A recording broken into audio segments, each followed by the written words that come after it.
first day in Japan. Sa tulog ako.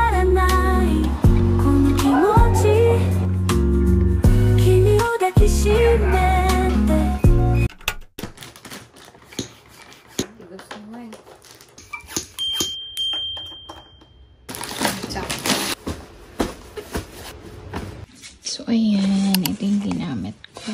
Tapos, yung iba dito yung mga hindi pa rin malukot.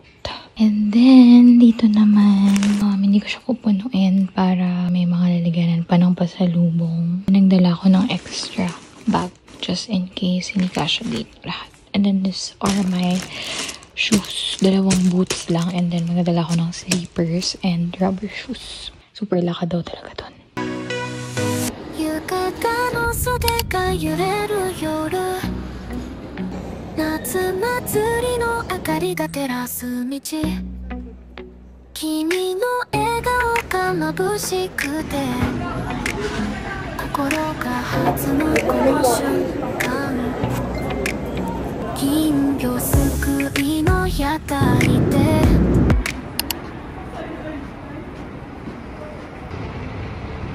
Hi guys, sobrang lamig. Tapos, ewan ko, nabigla yung tiyan ko, nagsuka ako. ご迷惑にならないようご配慮ください。お客様のご協力をお願いします。新鎌ヶ谷東松戸。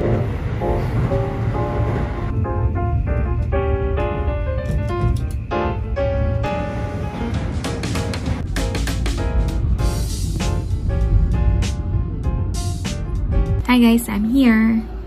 Para akong lalagnatin. Grabe. Pakalamig.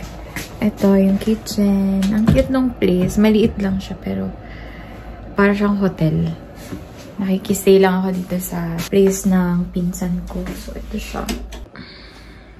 Diba ang cute? Para siyang hotel. Hindi siya parang apartment. Tadan! Magna-noodles tayo kasi napakalamig para mainitan. Mamaya, lalakwatsa daw kami. Okay din ang mukha ko eh. Sorry. Nagsuka ako sa airport. Di ko alam kung bakit. Siguro, nabila yung tiyan ko sa lamig or actually, hindi ko alam. Hindi ko alam talaga kung bakit ako nasuka. Ang sakit ng tiyan ko. Para ko ina-acid. So, ayun. Hi guys. Nakatulog ako. Tapos, uminom ako ng gamot by Jessic.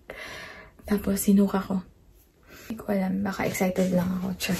Pero yun, tatry ko pa rin umalis ngayon kahit man lang makapag 7-Eleven ako or Lawson. Ganun. But it's not giving. It's first day in Japan. Tapos natulog ako kasi sama ng pakiramdam ko talaga. Pero sana tomorrow, hindi na ganito kasi girl. Bukas tayo ay nasa Harry Potter Walter Studios. Ganun. So sana okay yung tiyan natin bukas kasi girl, malayo-layo yun. But yeah. I'll take you with me tonight.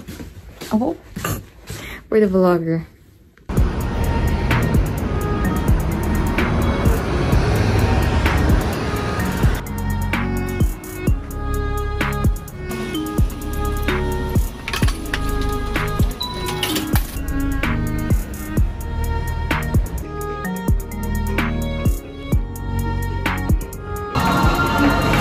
Uniqlo.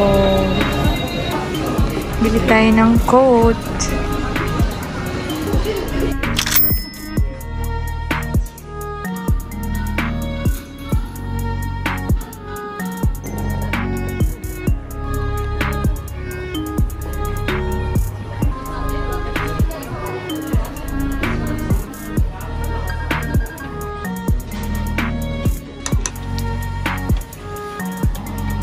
Lunchbox.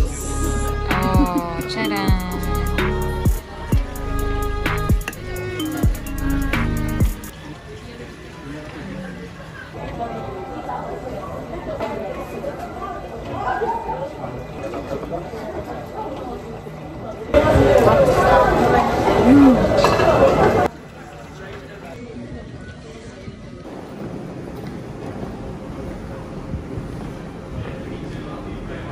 Yan ko.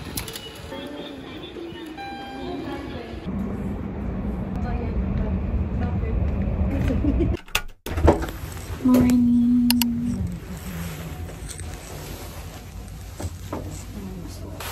Uniqlo.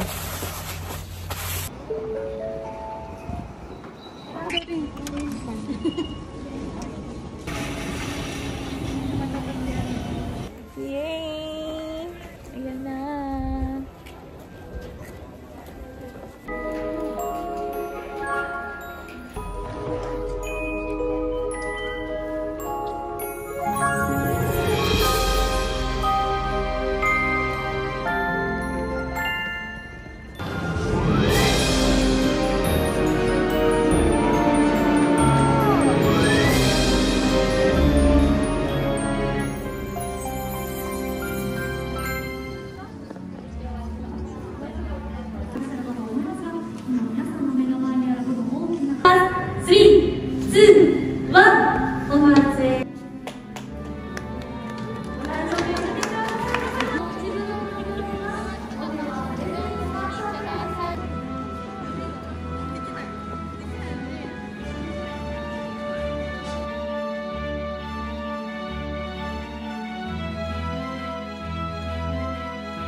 Hello guys. So, hindi namin natapos yung trip. Because, nilagnat ako. Ayan. Nilagnat ako tayo 40 degrees. Gusto padalhin ako sa hospital and everything. Kasi sobrang taas na daw ng delikado na. Pero we decided to go home. Ngayon, medyo okay na ako feeling ko. Sobrang gininaw lang din ako.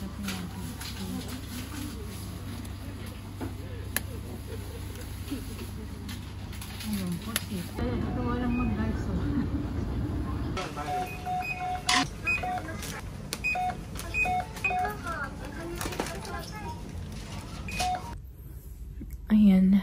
Nakauwi na tayo. Nakakain na rin kami. Chika ko lang. Feeling ko, parang kaya ako nalagnat kasi sobrang lamig doon sa labas. Kasi, since nga winter dito, so sa indoor, naka-mainit. Matagal na naka-heater yung indoors nila. So, ang nangyari doon sa Harry Potter studio, ganyan. Paglabas namin, sobrang lamig, ate. And then, nag-butterbeer kami doon, ganyan. Tapos hanggang sa nanginginig na ako. Gusto ko kasi matapos talaga yung whole tour. Pero hindi kinaya ni ante. So, pagpasok doon, nag-chills na talaga ako ng as in bonggang-bongga. As in, feeling ko hindi ko talaga kayang bumiyahe. Hindi ko rin kayang maglakad, ganyan. Kasi nga ang lamig sa labas. Tapos, hanggang sa, chinek ako, 40 degrees Celsius daw yung lagnat ko. Pero kasi, feeling ko talaga, nilagnat lang talaga ako because of the weather. Kasi nabigla yung katawan ko. Anyway, so, sinabi lang namin na parang sige kami na pupunta, ganyan. So, mas na kami. Tapos, naglalakad na kami, nainitan na ako. Binigay sa akin yung jacket ni Ate Pam. So, 3 yung jacket ko. And then, nasa biyahe na kami. Gumaling na ako. Tapos, sobrang sarap na to. This is, hot yuzu lemonade. Tapos, may honey na rin siya kasama. Sobrang sarap. Kung mahilig kayo sa tea na may honey, so yummy. Okay pa naman ako ngayon. I-observe ko kasi bukas yung Eras Tour. So, hindi tayo pwede lang natin for tomorrow's video. So, in 2 days ko dito, so far, hindi nakakatuwa. Sure. Pero pinipilit ko pa din. Katulad kagabi, nakaikot naman, nakabili ako ng Uniqlo na bubble jacket and another jacket. Eh, sobrang mura ng Uniqlo dito. Parang kapresyo siya ng Uniqlo sa Philippines na peso. Diba peso? Kunyari, 3K sa Philippines. Dito, 3K yen. So, mas mura siya talaga ng bongga. May nabili akong jacket for 750 pesos. So, parang fur jacket siya, ganyan. And then, the bubble jacket is around 2,200. Ganon. So, I think mas mura pa rin talaga dito. Kasi sa Philippines, parang nasa almost 3K. Diba? Almost 3K. Okay. Anyway, yun lang naman. Chika ko lang sa inyo. See you tomorrow. Bye!